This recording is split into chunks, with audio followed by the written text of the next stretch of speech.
Hello everyone, Namaste. Welcome to Tiny World Kitchen. Today we are going to make potato bhaji. Please like and subscribe our channel and press the bell icon. Let's start.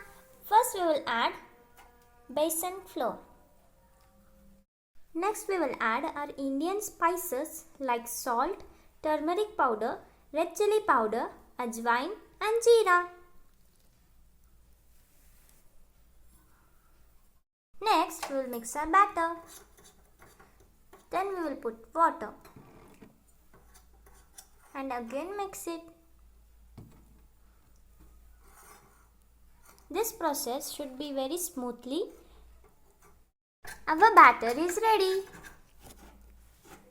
Next, we will make our potato slices. We have made our potato slices and also we have washed it in the. Now we will take one of the potato slices, dip it in the batter and then leave it in the oil.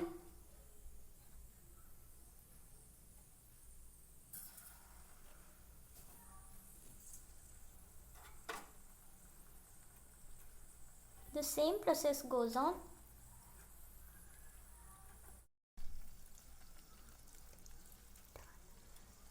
Now we will turn it.